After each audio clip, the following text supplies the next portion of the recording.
Breathe into the microphone. Let them hear you. Alright. Welcome to episode something of Garage Weights and Business Takes. Katie is still in town. She did not leave me. Hey. In the last episode, she was gone for a while and I missed her so. I kept her in town a little bit longer. Yeah. What are we talking about today? I think we can talk about Expectations. the curse of expectations. The Curse. That should be a book. Yeah. Sounds like a Harry Potter spinoff. It's like great expectations, but like the horror version. The Curse of Expectations. If you think about Harry Potter, everybody expected him to be such a great wizard, right?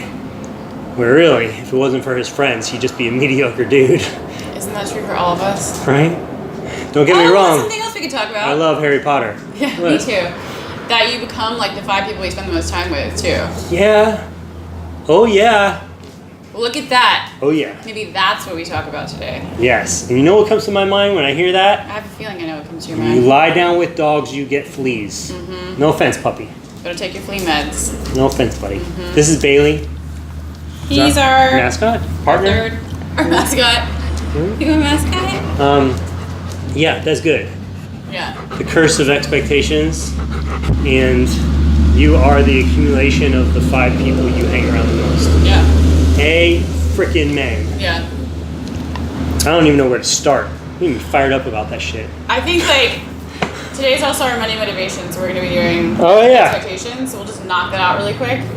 So the curse of expectations, don't have any, because when you do, you'll be disappointed. Yeah. Also, when you have an expectation, you tend to have like thought through, like visualized and like experience in your mind the way you want something to go. And even if it goes that way, like your joy level will be lower because your brain already associates it with something you felt before because you've already done it in your mind, right? Yes. So F expectations. If you think you don't have any, check again. And I think it's a difference between hope and expectations. It's okay to hope something will go well, Good call. but keep one expectation in mind for everything you do, which is I expect things to work out the way that they're supposed to be. And I think that, you know, the world is a kind place, that kind of thing. It's literally the only expectation you should have. Leave the rest of it to the stars. Yeah, anything other than that, keep the expectation really broad, keep it hopeful, and then hope for the best. But You could not have said it better, except I would have said, fuck expectations, not just F them. I'm a little fired up today. yeah. I'm gonna have to tone it back a little bit, maybe. No, let it I fly. don't know. We'll see. Yeah. Going through some stuff right now where I have some expectations, and you know, I think that's maybe my little rant prior to everything today maybe prompted the topic a little bit, because I am currently holding on to a few expectations, personally and professionally, and it's weighing on me a lot. And I'm trying to sort through it all, trying to work through it, and it's winning right now. But I'm conscious of what I'm doing, so hopefully I can turn the expectations into hopes. Yeah. And not visualize what I would really like to happen. Yeah. So Yeah. it's a process. We're gonna work through it. Yeah. It you know, the expectations, it's important to examine like your fundamental belief systems, because when things don't go the way that you want them to, if you have to have fundamental beliefs in place that you've chosen, that you've worked on to give you like hope and faith and keep you calm in the midst of things not going the way that you want them to, because that's going to happen. Yeah, it's kind of tough You know? though. Like raised as children, there were always expectations put on us, right? Like you're expected to do great at this, or you're expected to pass that. You know, so it's like we kind of grow up with like the sense that expectations are the norm. Yeah. Right? So when I go somewhere, trying to be like vague, right? And not call out things. When I go somewhere, I kind of expect people to have common sense, and they don't. It's not there. And that's how it all starts, because I'm like, I expected you to, like, kind of like you got hired for one thing, like you had one responsibility, one of those like memes, you know? Yeah. Like Johnny had one responsibility, and all of a sudden you see a house in flames, right? It's kind of like you walk into a situation like that, and all of a sudden I feel like expectations are flying all over the place, you know? So I think because they're so ingrained in us from adolescence, it's hard. So if you have expectations such as myself, I'm gonna give you a hall pass on this one, because I think we all have them. Yeah. I think now that we all have them, we can't just like blink our eyes and get rid of them, right? We have to work through them, but lower those expectations, have hopes that things will happen, and don't set yourself up for that, right? And be conscious what the expectation is, you know? Even if you don't know it, when you want something, you've associated an expectation of a feeling associated with it. That's why you want it, because you think it's going to make you feel better, better than you do now, whatever it is. But you don't really know that until you get there.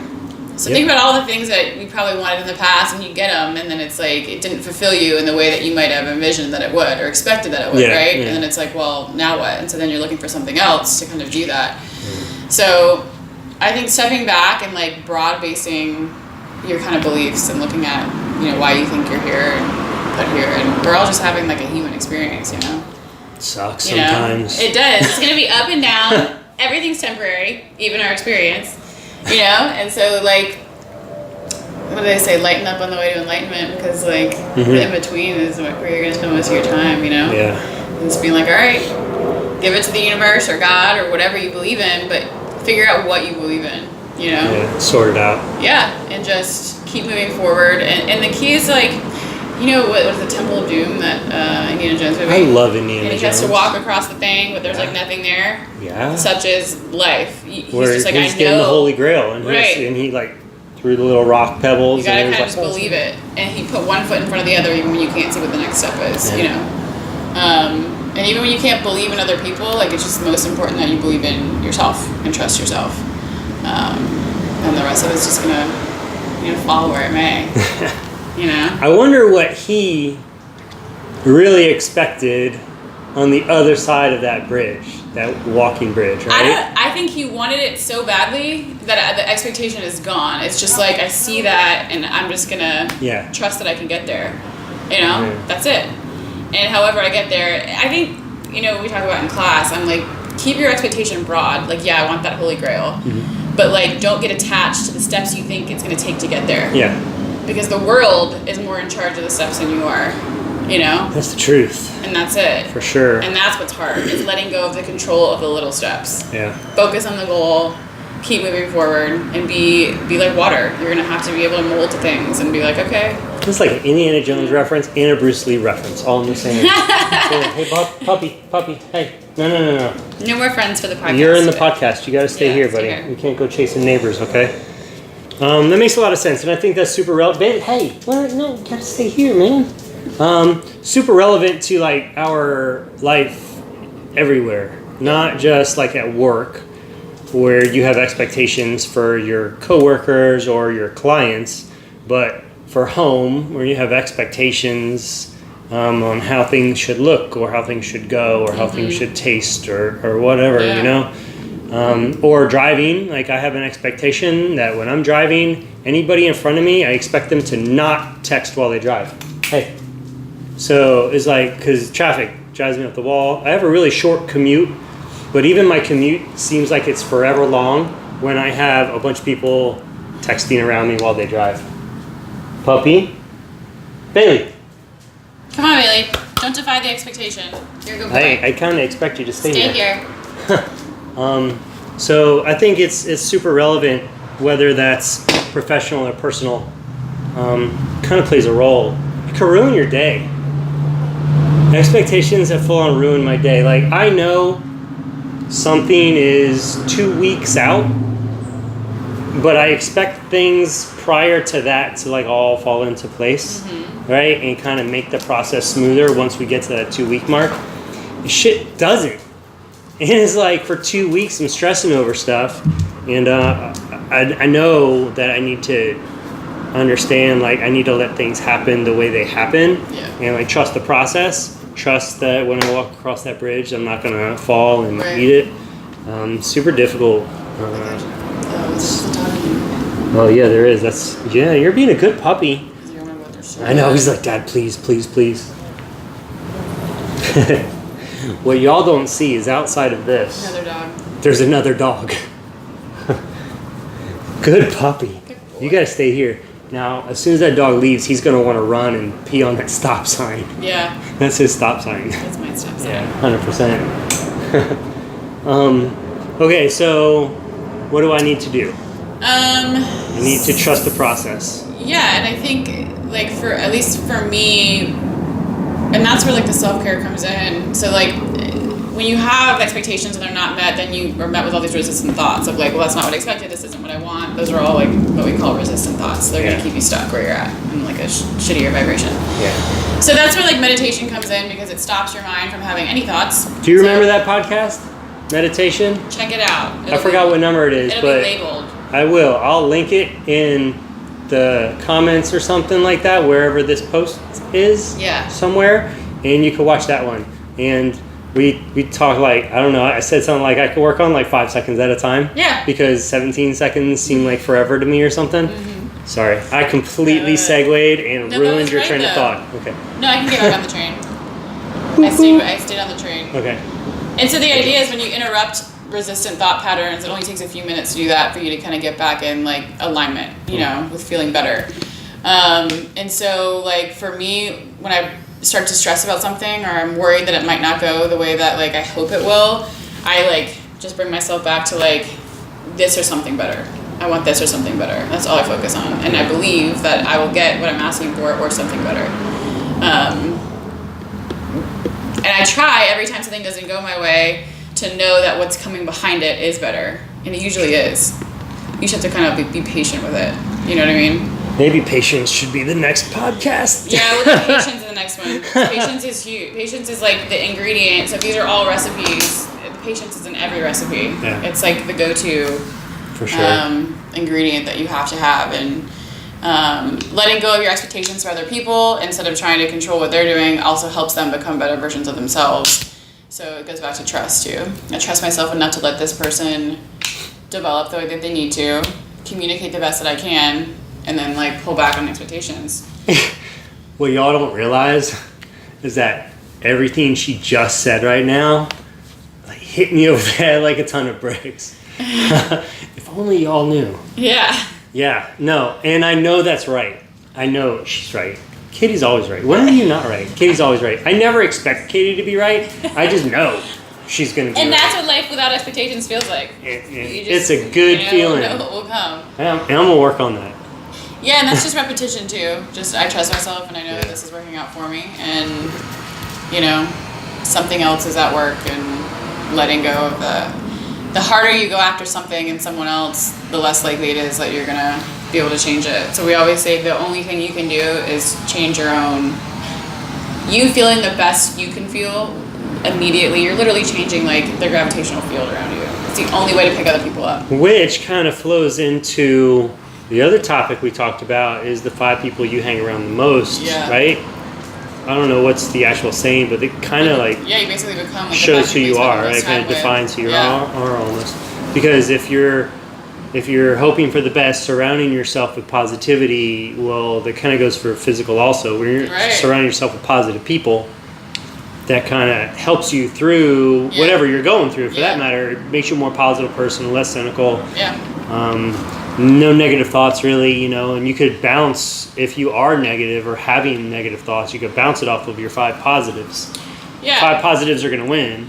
If people are toxic or negative, like imagine it, you're trying to lift them up and they're trying to pull you down, it's a lot easier for them to pull than it is for you to like help them up. Sure. You know, so it's important to, and I think as you start to make shifts in your life and become happier and healthier, I see it with all the clients. They're like, is it normal that now I'm looking around, noticing that there's so much negativity around me, and all people that I surround myself with, I like don't like anymore? I'm like, totally normal. And they'll fall away. It's just the way it works. You start attracting, you attract what you are. Yeah. So the people around you are your mirrors.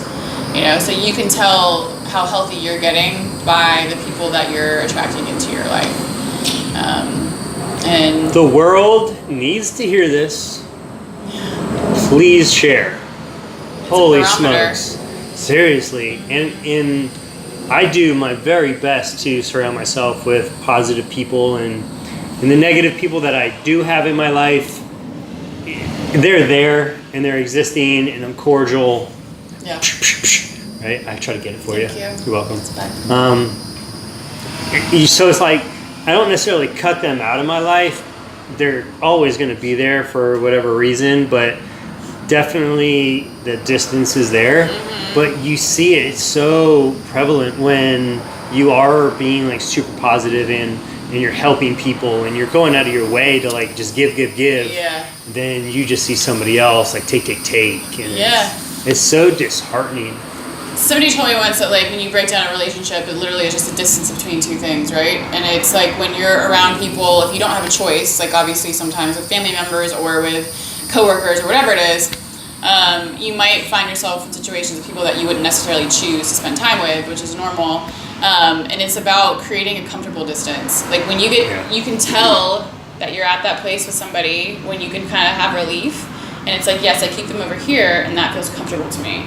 And that distance might change. All relationships will go through this. Sure. But ones that you wouldn't necessarily choose, it's important to find a comfortable distance instead of letting that person drive you crazy and thinking they need to do this and they need to change and they need. When you're in that they need place, you become way too intertwined with what's going on with them, and you need to start getting distance until you feel, okay, that feels okay. Then stay there. Let it stay there. It's kind of hard to control that in work environment though. Like when you're working in a toxic environment, it's kind of hard to do that because of the constant interaction.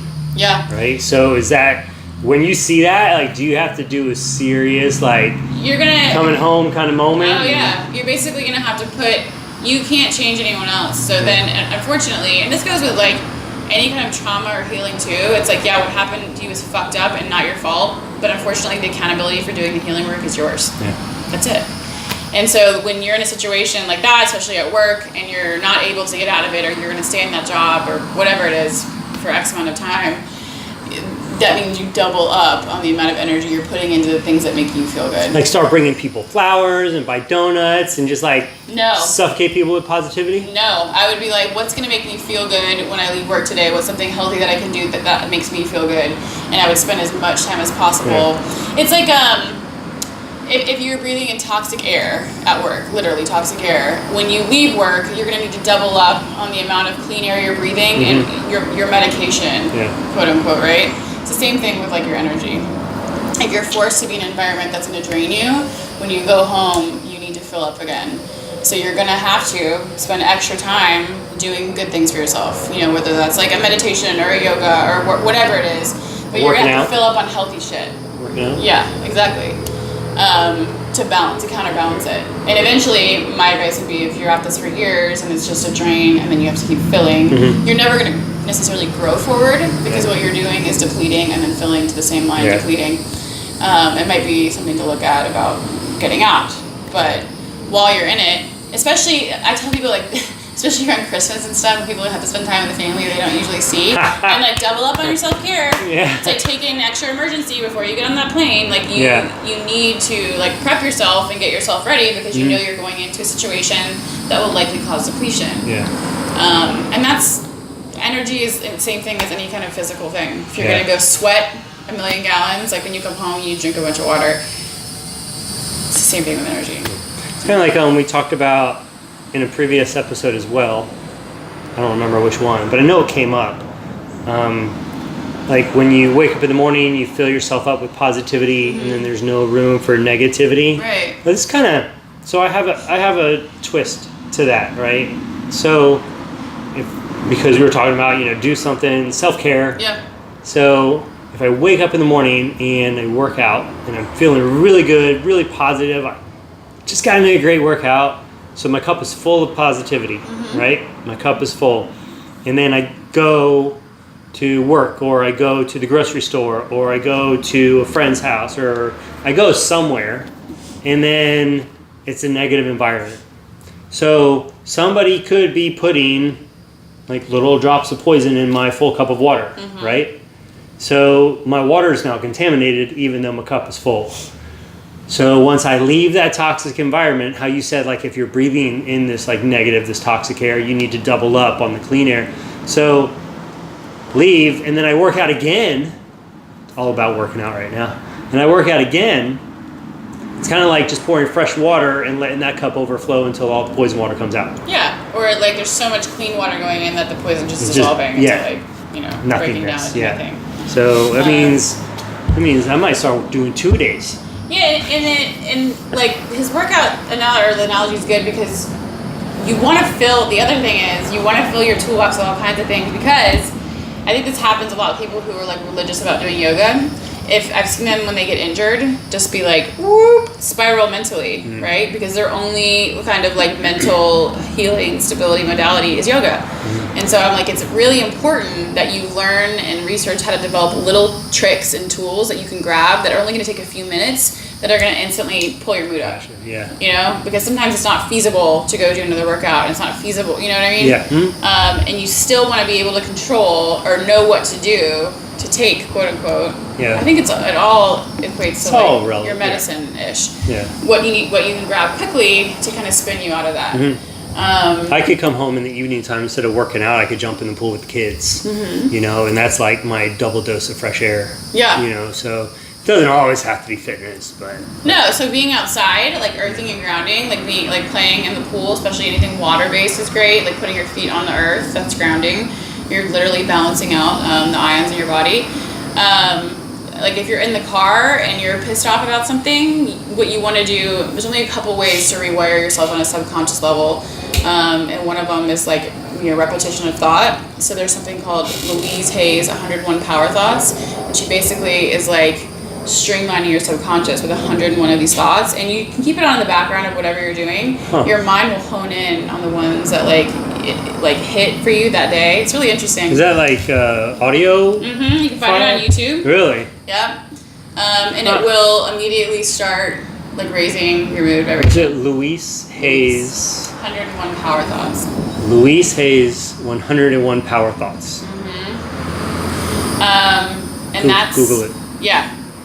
And so you have like conscious thought and things you can do consciously. So choosing like working out and things like that, and then your underlying emotional regulation is subconscious, and so you need to be able to rewire that too. So things like that are really helpful. And it's just you're listening to that, and it's in place of thinking yourself, and it's those thoughts are literally like planted in your mind, and then you start believing them. And then you don't expect anything. Or you just think good things. You're like, right? All right, well, yeah. Your energy, a lot of it's about protecting your own energy, so you can go into like a negative situation and you're not fazed by it anymore. Like you're just, okay. You don't see it as positive or negative, it's not yours. So don't have expectations. Release as many expectations as possible. Well, first, acknowledge what they are, because you always have them. I got too many. Release them. I'm trying. That was my release. Keep it broad-based. That was it. Figure out what you really believe, Do you believe that everything happens for you, or do you believe that it happens to you, And then kind of survey the 5 people you hang around the most. Yeah, take a stock of the people that you're around the most. See if they leave you feeling good, high vibrational and joyous, or if you feel drained. If you feel like you're giving all the time, take a step back and keep taking steps back until you get to a distance where you no longer feel the drain. That's where that relationship should stay. And every relationship will look different that way. But keep moving until you find a comfortable distance between the things that drain you and yourself and what you're doing with them. And then find your double dose of fresh air. Yeah, whatever that may be. Whatever your double dose each day. Yeah, do 2 things that fill you, especially if you are new at this or you're spending time in situations that might be kind of negative or toxic. Figure out what your fresh air looks like and do that, especially like in the morning before you go into it, and then after. Because everybody's fresh air is different. My first thought was I could work out before something and then I could just work out again later. And then you talked about the yoga spiral on injury, and I was like, okay, so what else? Because if I am injured and I can't work out, what can I do? And that's when I talked about the pool. So immediately I was able to sort out what my other clean air is. Yeah. So that's great. That's holy knowledge bombs today. Y'all might want to listen or watch this a couple times over. Just remember, like, that you're here to feel good. You're here to feel joy. And if you're not feeling that, then it's time to look at the decisions you're making. And if you're pretty like well in alignment with the decisions you're making, then it's time to look at the thoughts that you're thinking. My joy would be eating a donut. Oh, so good. Yeah. The morning donut. That's right. Sometimes eat the donut, you know. Do it. Do what feels good. So I guess with that all being said, thank you for supporting us and listening and following. And I think this week this week, you won't hear this week. No. However, this week we're going to start crushing a little bit more on social and interacting with y'all there. We've been just kind of throwing little dabs of stuff out there to hopefully get you guys excited about the podcast and the YouTube channel.